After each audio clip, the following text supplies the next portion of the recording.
അസ്സലാമു അലൈക്കും വറഹ്മത്തുള്ളാഹി. സഹോദരങ്ങളെ, നമ്മുടെ കണ്ണ് തുറക്കണം.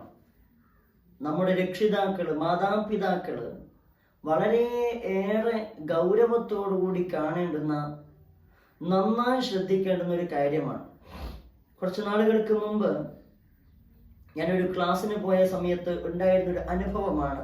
അതിലൊരു രക്ഷിതാവ് കരഞ്ഞുകൊണ്ട് പറഞ്ഞൊരു അനുഭവമാണ് ഞാൻ പറയുന്നത്. എന്താണെന്ന് വെച്ചാൽ, ഒരു ദിവസം രാത്രി എല്ലാവരും വീട്ടുകാരൊക്കെ ഉറങ്ങി. അങ്ങനെ പെട്ടെന്ന് രാത്രി ഒരു അർദ്ധരാത്രിയ സമയമായപ്പോ ഉമ്മ യൂറിൻ പാസ് ചെയ്യാൻ വേണ്ടി റൂമിൽ നിന്ന് എഴുന്നേറ്റ് അങ്ങനെ അതളത്തിലേക്ക് ഇങ്ങനെ വന്ന് പോകുന്ന സമയത്താണ് തന്റെ മകളുടെ റൂമിനകത്ത് ചെറിയൊരു വെട്ടം കാണുന്നത്. ചെറിയൊരു വെട്ടം കാണുന്നു. ഉമ്മ മെല്ലെ ആ വാതിലിനരികിലേക്ക് പോയി. ശബ്ദമൊന്നുമില്ല. വാതിൽ മെല്ലെ തുറന്നു. അകത്തേക്ക് കയറിയപ്പോ അവിടെ ജനാലയുടെ ഭാഗത്ത് മകൾ മൊബൈൽ ഓൺ ചെയ്ത് വെച്ചിരിക്കുന്നു. ഉമ്മ അടുത്തേക്ക് പോയി നോക്കിയപ്പോ ആ മൊബൈലിനകത്ത് വീഡിയോ കോൾ ഓണിലാണ്. മറുവശത്ത് നിൽക്കുന്നത് ഏതോ ഒരു ചെറുക്കനാണ്. ആ ചെറുക്കന്റെ രൂപം എന്താണ് എന്നുള്ളത് ഞാൻ പറയുന്നില്ല.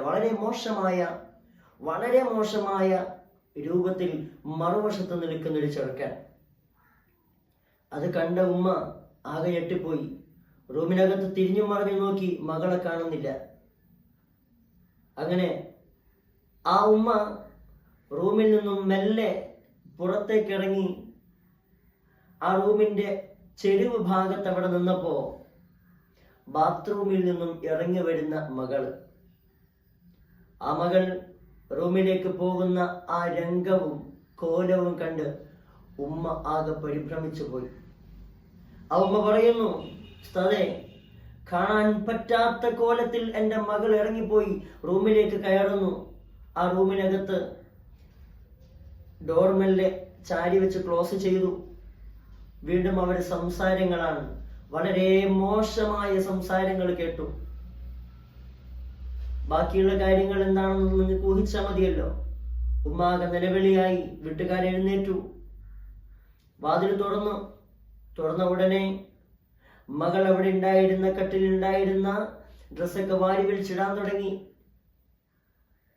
ആ ഉമ്മ റൂമിലേക്ക് കയറിയപ്പോ മൊബൈൽ ഓൺ ചെയ്തതും കണ്ടതുമല്ല തെറ്റ്. എന്റെ റൂമിലേക്ക് ഉമ്മയോട് ആര് വരാൻ പറഞ്ഞു എന്ന് പറഞ്ഞ് ഉമ്മയെ തള്ളി മാറ്റി. ആ തള്ളലിൽ ഉമ്മ ചുമരിലേക്ക് തലയടിച്ചു പോയി. ഉമ്മ പറയുന്നു, 4 ദിവസം തലവേദന സഹിക്കാൻ പറ്റാതെ ഹോസ്പിറ്റലിൽ കിടക്കേണ്ടി വന്നു. പക്ഷേ എൻ്റെ മകളെ എനിക്ക് തിരിച്ചു കിട്ടിയില്ല. അന്ന് രാത്രി ഇരുട്ട് വെളുക്കുന്നതിന് മുമ്പ് ആ വീട്ടിൽ നിന്നും മകൾ ഇറങ്ങിപ്പോയി എന്നുള്ളതാണ് പിന്നീട് അറിയാൻ പറ്റിയത്. അമ്മ പറയുന്നു, എൻ്റെ മകൾ ഇന്ന് എൻ്റെ കൂടെയില്ല, ആരുടെ കൂടെയുമില്ല. അവൾ ശ്മശാനത്തിൽ അന്തി ഉറങ്ങുകയാണ്. സഹോദരങ്ങളെ, എന്തിനാണത്? എൻ്റെ വീട്ടുകാരെ കണ്ടുപിടിച്ചു. എൻ്റെ വീട്ടുകാരിത് അറിഞ്ഞു. ഇനി എനിക്ക് സമാധാനത്തോടു കൂടി ജീവിക്കാൻ കഴിയില്ല എന്ന് മനസ്സിലാക്കിയ ആ കുട്ടി വീട്ടിൽ നിന്നും ഇറങ്ങിപ്പോയി മറ്റൊരു സ്ഥലത്ത് ആത്മഹത്യ ചെയ്യുകയാണ്. സഹോദരങ്ങളെ, ഞാൻ പറയുന്നത്, നമ്മുടെ മക്കളെ പരിപൂർണമായി വിശ്വസിച്ച് എല്ലാം വിട്ടുകൊടുത്ത് എൻ്റെ കുട്ടി ഒരു തെറ്റും ചെയ്യില്ല എന്നൊരു തെറ്റിദ്ധാരണ വെച്ച് നമ്മൾ നടന്നു കഴിഞ്ഞാൽ നമ്മൾ അറിയാതെ നമ്മളെ തന്നെ മക്കൾ വിൽക്കുന്ന കാലമാണ്. ആ ഉമ്മയുടെ മൊബൈലിലാണ് കുട്ടി കളിക്കുന്നത്. വെറും 10ാം ക്ലാസ്സിൽ പഠിക്കുന്ന പെൺകുട്ടിക്ക് ആ കുട്ടി പഠിക്കുന്ന സ്കൂളിനരികിലുള്ള കോളേജിൽ പഠിക്കുന്ന ചെറുക്കനുമായിട്ടുള്ള ബന്ധമാണ്. കുട്ടി പഠിക്കാൻ പോകുമ്പോൾ ആ കുട്ടി പഠിക്കുക തന്നെയാണോ ചെയ്യുന്നത്? നന്നായി പഠിച്ച് നല്ല കുട്ടിയായിട്ട് തന്നെയാണ് തിരിച്ചു വരുന്നത് എന്നുള്ളതൊക്കെ അന്വേഷിക്കേണ്ടുന്ന ബാധ്യത മാതാപിതാക്കൾക്കാണ്. ഞാൻ ഈ രംഗങ്ങൾ കൂടുതലായി വിശദീകരിച്ച് പറയാത്തത് ജസ്റ്റ് പറഞ്ഞു പോവുകയാണ്. അതൊന്നും മനസ്സിലാക്കാനാണ്. നമ്മുടെ മക്കൾ എപ്പോഴും നമ്മുടെ കൺട്രോളിങ്ങിൽ തന്നെയാവണം. അവരെ കയറൂരി വിടുന്ന അവസ്ഥ അവർക്ക് വേണ്ടതെല്ലാം വാങ്ങിക്കൊടുക്കുകയും ചെയ്തു കൊടുക്കുകയും ചെയ്യുന്നു. അവരവരുടെ പാട്ടിന് വിടുന്നു, നമ്മൾ ശ്രദ്ധിക്കാതെ പോകുന്നു. ആ ശ്രദ്ധിക്കാത്തത് കൊണ്ട് തന്നെ നമ്മൾ അറിയാതെ അവർ വേറെ പല പടുകുഴിയിലേക്കും ചെന്ന് വീഴുന്നു എന്നുള്ളതാണ്. നന്നായി സൂക്ഷിക്കുക. പ്രത്യേകിച്ച് ഈ കാലഘട്ടത്തിൽ ചെറിയ പെൺകുട്ടികളുടെ ബാഗിൽ പോലും കിട്ടുന്നത് വളരെ മാരകമായ മോശമായ വസ്തുക്കളാണ്. പല രൂപത്തിലും പല സംഗതികളിലും പല കൂട്ടുകെട്ടിലും വീണു പോകുന്നു. അവസാനം കുറച്ച് വലുതായി പെൺകുട്ടികളെ കല്യാണമൊക്കെ നോക്കുമ്പോൾ അതുവരൊന്നും പറയാത്ത പെൺകുട്ടികൾ കല്യാണം നാളെയാണെങ്കിൽ ഇന്ന് രാത്രി ഒളിച്ചോടുന്നു, ആ മാതാപിതാക്കളെ കണ്ണീരിലാഴ്ത്തിക്കൊണ്ട്.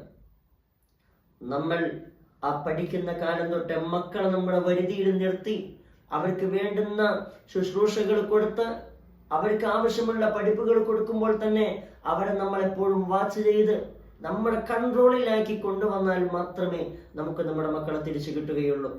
അല്ല എങ്കിൽ നമ്മൾ അറിയാതെ നമ്മൾ അവർക്ക് ആരോരുമല്ലാത്ത രൂപത്തിൽ നമ്മൾ തേച്ച് മിനുക്കി അവർക്ക് ഇഷ്ടപ്പെട്ടവരുടെ കൂടെ പോവുകയും ചിലപ്പോൾ പിന്നീട് വാർത്തകൾ പോലും വരുന്നത് ശരീരങ്ങൾ അറുത്തുമാറ്റിയ, അല്ലെങ്കിൽ ട്രെയിനിൽ പോയി തലവെച്ച, അല്ലെങ്കിൽ വെട്ടിമാറ്റപ്പെട്ട, അല്ലെങ്കിൽ തൂക്കിക്കൊന്ന പല രൂപത്തിലുള്ള വാർത്തകളായിരിക്കും. നമ്മുടെ മക്കളെ നാഥൻ കൈവിടാതെ സൂക്ഷിക്കട്ടെ എന്ന് ആത്മാർത്ഥമായി പ്രാർത്ഥിക്കുന്നു. അസ്സലാമു അലൈക്കും വറഹ്മത്തുള്ളാഹി.